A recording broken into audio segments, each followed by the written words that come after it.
Muito feliz de estar aqui, como sempre, né? Estar na presença do Senhor é maravilhoso. Eu amo estar em sua presença. Eu peço que você coloque a sua mão no seu coração, por gentileza. Curva sua cabeça. Peço que nesse momento você eleve o seu coração ao Senhor. Esqueça o que está lá fora, esqueça o que vai acontecer amanhã. Que o seu coração possa estar voltado a Deus nesse momento. Pai, nesse momento estamos aqui diante da Tua presença, Senhor, te agradecendo por essa oportunidade de ouvir a Tua voz. Por essa oportunidade, Senhor, de estar aqui diante de Ti, Senhor, e poder Te adorar e poder engrandecer o Teu santo nome.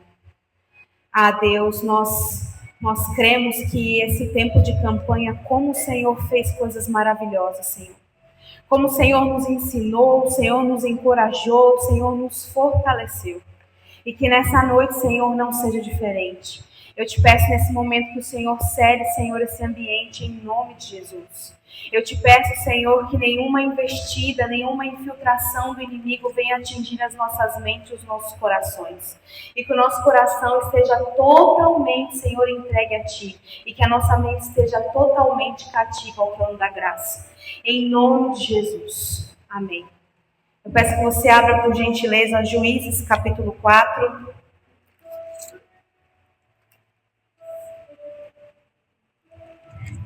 E hoje foi um dia muito interessante. Na minha casa, hoje nós mergulhamos na presença do Senhor, passamos ali um dia dedicados em oração. Você sabe que nós estamos no processo de desintoxicação, para um jejum que faremos sexta, sábado e domingo. E não tem sido tempos fáceis, nem para o corpo, nem para o espírito, nem para a alma. Mas o Senhor, Ele nos fortalece, amém? E o Senhor ministrou algumas coisas no meu coração. E eu queria que você abrisse em Juízes, novamente, capítulo 4. A partir do verso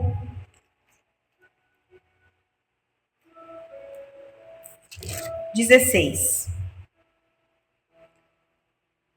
Mas Baraque perseguiu as carruagens e o exército até o Horede dos gentios. E todo o exército de Císera saiu no fio da espada, e não restou um homem sequer. Císera, todavia, fugiu a pé para a tenda de Jael, esposa de Éber, o queneu, pois havia paz entre Jabim, rei de Zaró, e a casa de Éber, o queneu. E Jael saiu ao encontro de Císera e lhe disse: Volta-te, meu senhor, volta-te para mim, não temas. E quando ele voltou-se para ela dentro da tenda, ela o cobriu com o seu manto. E disse a ela: Dai-me, rogo-te um pouco de água para beber, pois tenho sede. E ela abriu uma garrafa de leite e lhe deu de beber e o cobriu. Ele voltou a dizer: Põe-te de pé à porta da tenda. E será que quando qualquer homem vier e te perguntar: há algum homem aqui? Tu dirás: não.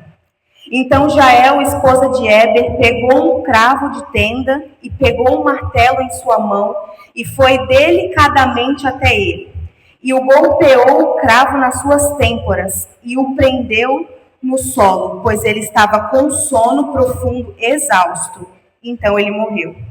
E eis que enquanto Baraque perseguia Císera, Jael saiu para encontrá-lo e lhe disse: Vem, e te mostrarei o homem a quem buscas. E quando ele entrou na sua tenda, eis que Císera já havia morto e o cravo estava nas suas têmporas. Assim, Deus subjugou naquele dia Jabim, rei de Canaã, diante dos filhos de Israel. E a mãe dos filhos de Israel prosperou. E a mão dos filhos de Israel prosperou e prevaleceu contra Jabim, o rei de Canaã, até que eles destruíram Jabim, rei de Canaã. Aqui fala sobre a história de Jael e um contexto totalmente contrário. Então, para a gente entender o que está acontecendo aqui, Israel ele estava sendo opresso pelo rei Jabim, que era o rei dos cananeus, há 20 anos. Porque Israel, ele havia pecado contra o Senhor e por isso o Senhor entregou ele nas mãos dos cananeus. Só que havia uma palavra que Deus havia liberado por Débora, que era uma profetisa e juíza, quando o povo de Israel se arrependeu e se entregou a Deus novamente. E Débora profetizou que Deus entregaria o povo cananeu nas mãos de Israel e que aquela opressão cessaria, mas que Císera, que era rei do exército cananeu, iria ser morto por uma mulher.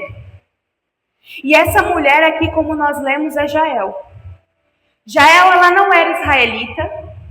Jael, ela era uma mulher.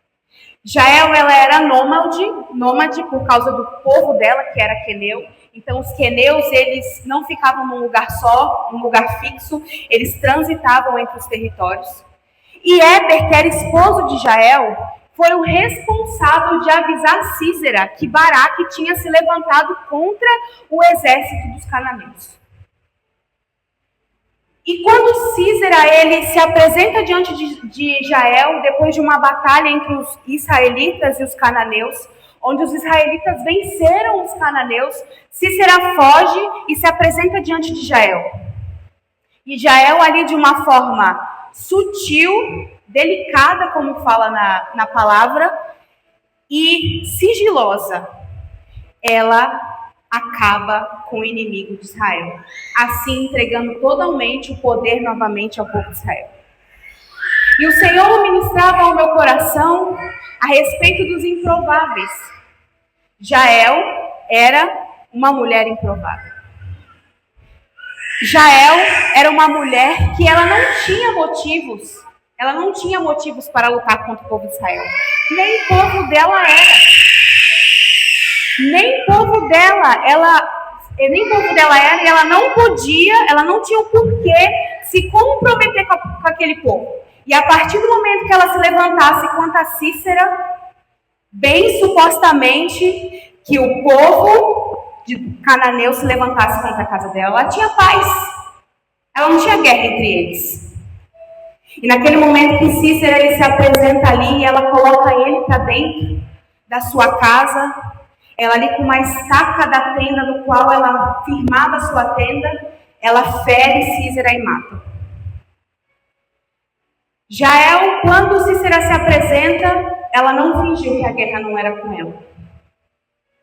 Ela não foi atrás para guerrear, ela não era uma guerreira, mas ela sabia quem Císera era.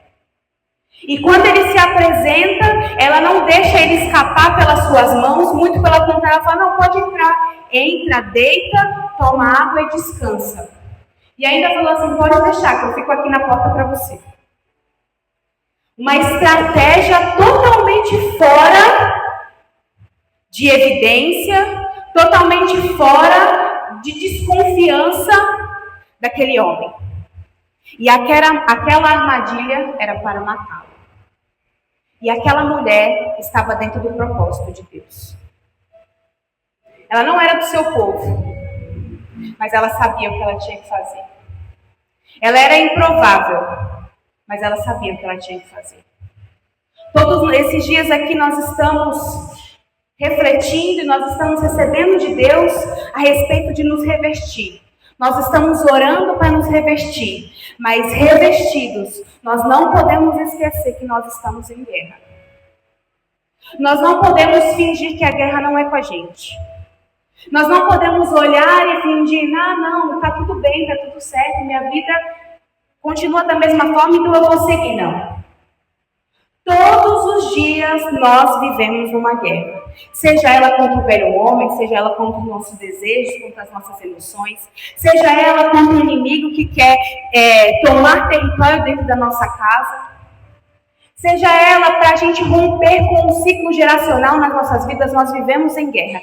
E quando nós achamos que está tudo bem, no mundo espiritual existe a guerra entre os anjos do Senhor e os demônios a favor da nossa vida. Deus lutando a favor de nós. Então não tem como a gente achar que a guerra não é conosco. Se você está se revestindo é por um motivo. Se você colocou as suas armaduras é por algum motivo.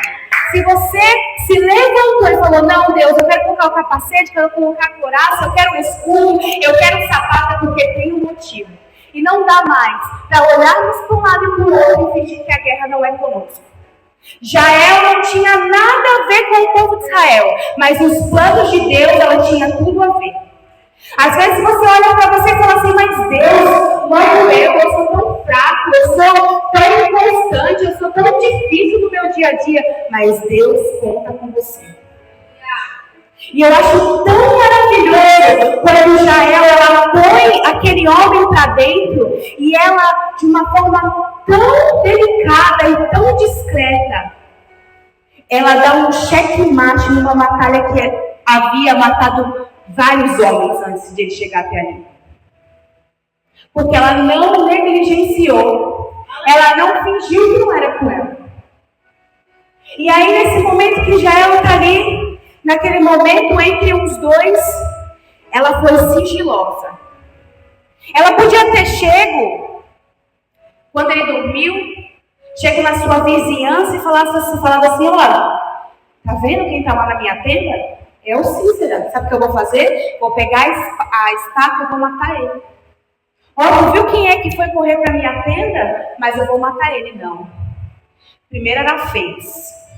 Depois ela chamou o Baraque para ver o que ela tinha feito.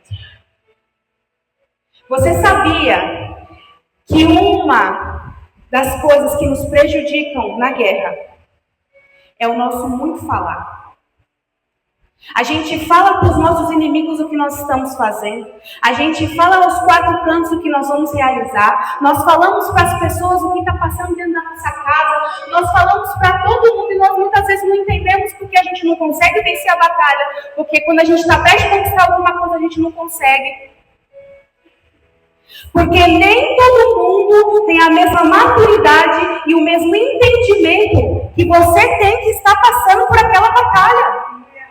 Já pensou se ela fala com alguém ali e alguém chega para ele e fala assim, pra que tu vai fazer isso? A gente já vive em paz. O nosso povo já vive em paz com os cananeus. Quando tu matar esse homem, vai vir todo mundo contra você e vai destruir a tua casa. Por que tu vai fazer isso? Já pensou se ela tivesse ido lá? Aí a gente vem todo cabisbaixo. Poxa, eu falei com o irmão e com a irmã, ela não entende. Não vai entender. Porque aquilo que Deus tem para você, a arma que Deus colocou na sua mão, o plano que Ele colocou para você é para você, não é para o outro. Não adianta a gente querer inculcar na cabeça das pessoas o que nós estamos vendo, porque não irão ver e está tudo bem. Então nós temos que aprender que durante a guerra, quando nós estamos lutando com o inimigo, quando o inimigo se apresenta para usar a nós, a nossa casa, os nossos filhos, as situações para nos destruir, nós temos que ser sigilosos. Nós temos que estar atentos. Neemias, quando ele foi reconstruir o muro, quando ele chegou em Jerusalém, a primeira coisa que ele fez, ele pegou uma mula, um cavalo, não sei, e ele foi para os muros sozinho, à noite. Ele viu o muro, olhou o que estava acontecendo e depois voltou sozinho. E ainda a palavra diz, ninguém soube que eu estive lá. Por que ele sabia que ele não podia contar para as pessoas? Porque já havia se levantado inimigos contra a obra. E eu vou te dizer uma coisa, querido. Quando você está pronto para uma obra, quando você está pronto para guerrear, quando você está pronto para se levantar, o inimigo vai se levantar para te destruir. Não adianta. E aí a gente finge que a guerra não é conosco, e a gente olha para a nossa casa, a gente olha para as coisas acontecendo, nossa, não saía porque os dias são maus. Não, querido, se levanta. Se levanta e guerreia. Toma a tua armadura, toma o teu escudo, vai. Não vai adiantar você fingir que não é com você. Você está na sua casa, você está vendo as brigas se formarem, o disse-me-disse. O teu casamento indo por água abaixo, você vai fingir que não é com você. Você vai fingir que o problema é seu marido, você vai fingir que o problema é sua esposa, você vai fingir que o problema é seus filhos. Não! O problema, a solução, na verdade, é você se levantar, se posicionar e falar assim, essa guerra é minha, eu vou guerrear. É isso que nós temos que fazer. Mas não, a gente vai lá na vizinha, ai menina, tu não sabe, meu marido tá terrível. Nossa, que homem difícil. Isso, fala do teu marido lá pra tua vizinha. Quem aqui já ouviu falar das vezes que estavam sentadas em comunhão as vizinhas, as amigas, e a pessoa falou tão mal do marido que quando descobriu, o marido estava com a vizinha.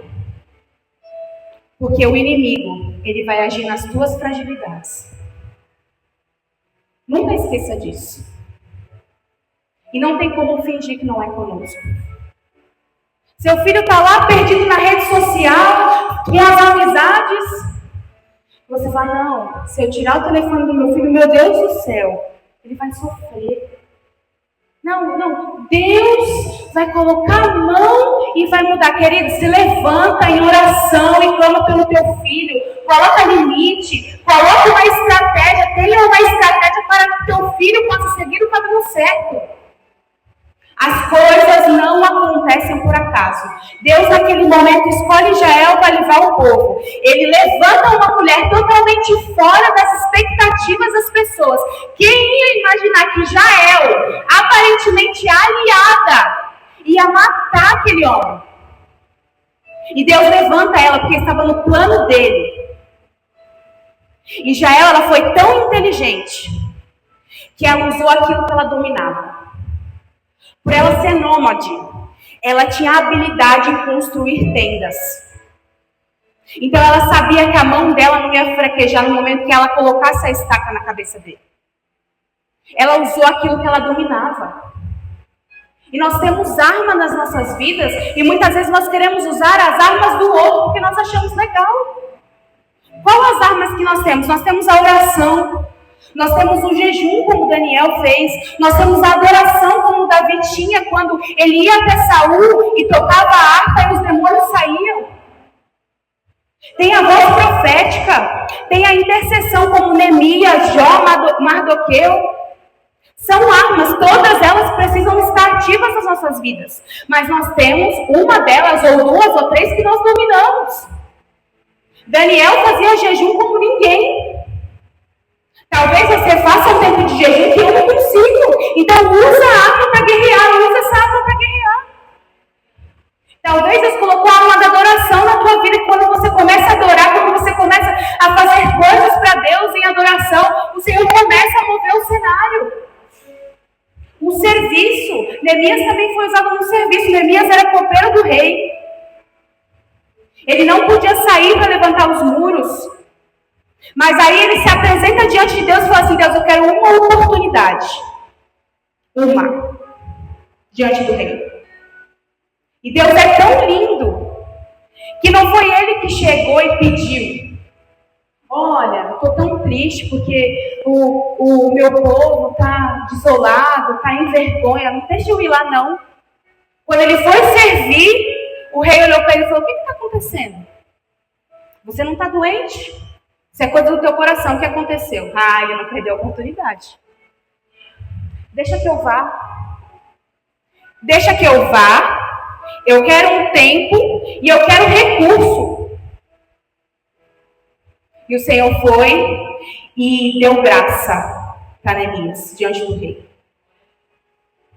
E nós estamos em batalha, e nós estamos em guerra, e nós estamos nos munindo, e nós estamos orando, e nós estamos jejuando, e nós estamos correndo atrás, e nós não podemos nos esquecer que estamos em guerra. Mas essa guerra nunca vai passar, Dianara. Você quer a verdade? Ou você quer ir embora feliz? Eu posso te dar a verdade e você ir embora feliz também. Essa guerra nunca vai passar, querido. Só vai passar quando Jesus voltar. Porque não é uma luta contra nós, especificamente. A luta é contra, não é contra a carne nem contra o sangue. É contra principados e potestades.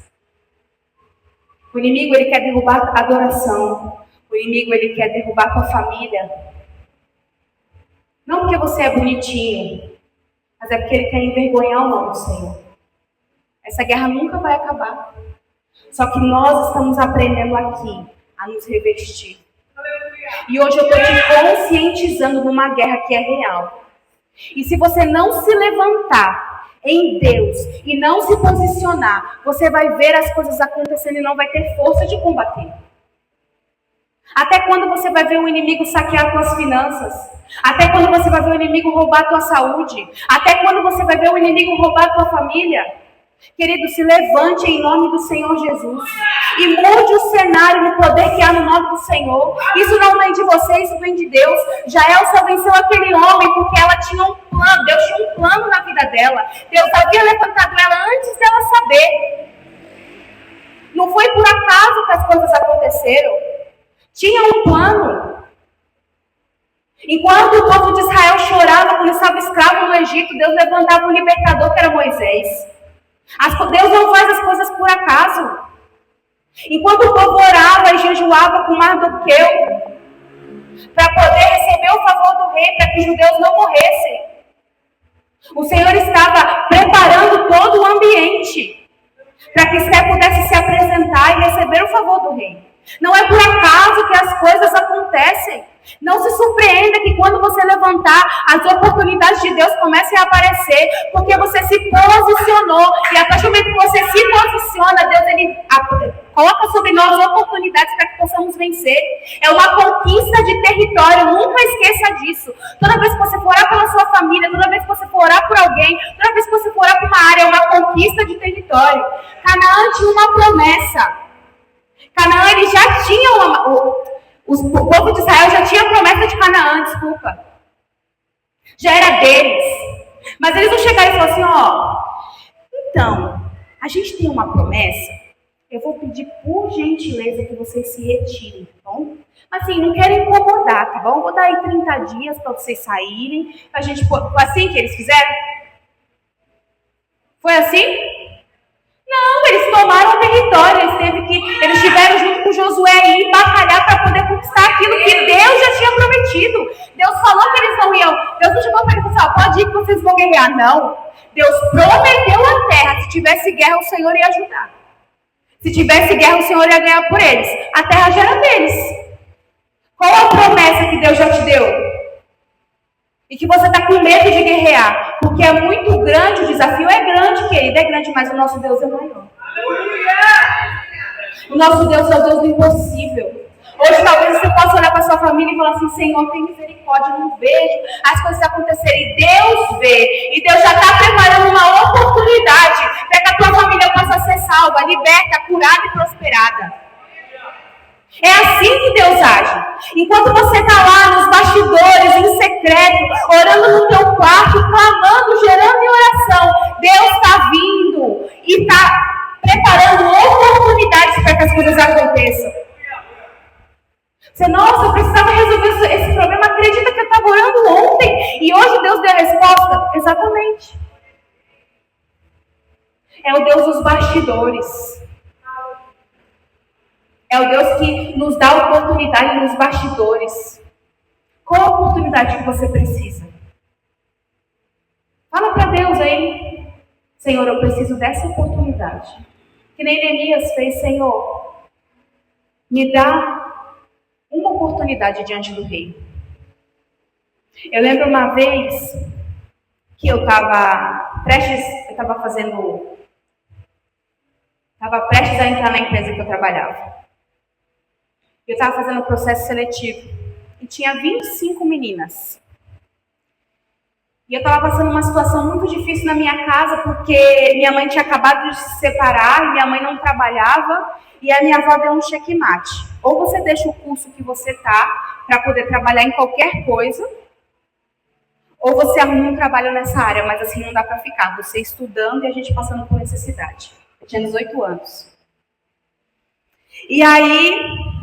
eu fechei os meus olhos e falei assim, Senhor, me ajuda. Eu não quero sair desse curso. Me ajuda. Me dá uma oportunidade. Quando Deus estava me mostrando essa palavra, eu lembrei disso. E quando foi no outro dia, eu recebi a ligação da empresa que eu trabalhei. Uma multinacional. E falou assim, vem fazer um processo seletivo para o estágio. Aí eu falei, tá bom. Aí toda crente, né? Fui de jejum. Aí começou, terminou 4 horas da tarde. Eu tava só o coió, mas fui, de jejum. Cheguei lá, 25 meninas. Todo mundo tinha saído, algumas tinham saído de uma empresa grande já para poder fazer parte desse processo seletivo. Umas tinham inglês, outras tinham espanhol. Aí eu falei, meu Deus, o que eu estou fazendo aqui, Jesus? Aí fui lá, apresentei o meu currículozinho, né, de informática básica, inglês básico, aquele negócio. E aí fui para casa. Aí eu falei, Senhor, me dá essa oportunidade. E aí os dias se passaram e eu vi algumas pessoas sendo chamadas, né, e eu nada. Aí quando foi numa quarta-feira, me ligaram. Janara, hoje é quarta-feira, eu preciso que você traga seus documentos até sexta. Falei, gente, como assim? 2 dias só? Aí foi uma loucura, né? Aí consegui, aí eu entrei, fui chamada e fiz estágio e trabalhei durante 10 anos nessa empresa. E quando eu estava nessa empresa, me falaram assim, não era para ser você que era para entrar. Tinham selecionado outra menina, mas quando a outra menina veio fazer os exames, ela estava grávida. E aí falaram assim, se não é ela, eu quero aquela lá, que era eu. E nesse momento eu vi a graça do Senhor. E eu orava tanto, Senhor, eu não vou desistir. Senhor, eu não vou desistir. Querido, acredite. Quando nós estamos gerando em secreto, Deus, Ele traz coisas extraordinárias. E as pessoas vão olhar e vão falar assim, mas você? Mas a sua família? Como assim? Mas só Deus sabe o que você gerou no secreto. Não desista, querido. Se levante em oração. Guerreie de verdade, você foi chamado. Não finja que não é com você. A sua família precisa de você. Seus filhos precisam de você. A sua igreja precisa de você. Se levante em oração mesmo. Interceda, ore, jejue. Não deixe o inimigo tomar espaço dentro da tua casa. Não finja que não é com você. Ah, mas, Janara, desse jeito, se eu for enfrentar, se eu for confrontar, a paz vai sair da tua casa. Será? Que se precisa de confronto, já não há paz há muito tempo. Alguém está angustiado, alguém está ferido, alguém precisa de socorro e Deus quer usar a sua vida. Querido, Deus usou Jael, totalmente improvável. Uma mulher corajosa, uma mulher que não bambeou diante do inimigo. Ela não foi atrás, mas eu tenho certeza que ela pensou, se ele vier, eu mato. E se o inimigo se apresentar hoje diante da tua casa, o que tu vai fazer? Se o inimigo se levantar hoje contra a tua saúde, contra a tua família, contra a tua parentela, contra a tua igreja, o que você vai fazer? Você vai olhar e vai falar assim, não, eu vou orar, Senhor, abençoa, em nome de Jesus. Não, querida, é oração de guerra. É oração de guerra. Existe uma arma que se chama voz profética. Muitas pessoas são usadas nessa área. Se levanta em voz profética da tua casa. Eu, em nome de Jesus, profetizo que a minha casa é uma bênção, que a minha casa é próspera, que meu marido é uma bênção, que a minha esposa é uma bênção, que meus filhos são inteligentes, que meus filhos vão crescer, que meus filhos vão para as nações. Profetize, querido. Use a sua boca para poder declarar aquilo que Deus tem para você. Não fique, ai, poxa, ai, que chato, ai, tô tão triste, tô tão mal. É isso que o inimigo quer, querido. Já viu um soldado assim? Já viu um soldado dos Estados Unidos? O bicho está embaçado. Já viu o exército de Israel? Já viu algum soldado? O que foi, soldado? Poxa, minha família tá lá longe. Poxa, eu tô no meio da guerra, tô me sendo privado de comer. Você já viu, querido? Sim ou não? Não. Não viu. Nós precisamos nos levantar. Não que não vá doer. Não que nós não vai doer no nosso coração. Não que muitas vezes não nos dará desespero. Mas a quem você serve?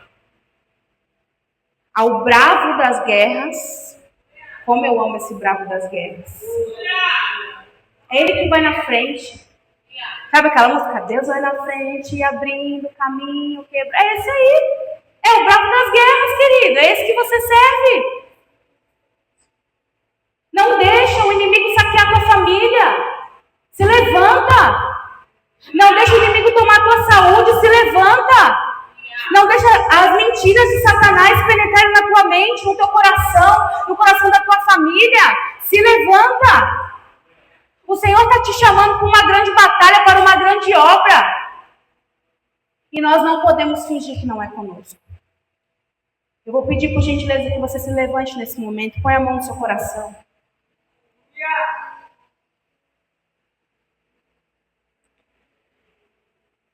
O Senhor já te mostrou como usa as armaduras. O Senhor já te livrou. O Senhor te revertiu.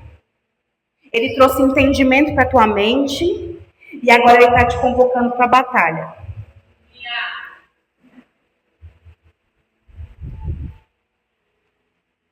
Mas tem um porém. Ele está te convidando para a batalha. E na cláusula dessa convocação ele está dizendo: a vitória é garantida.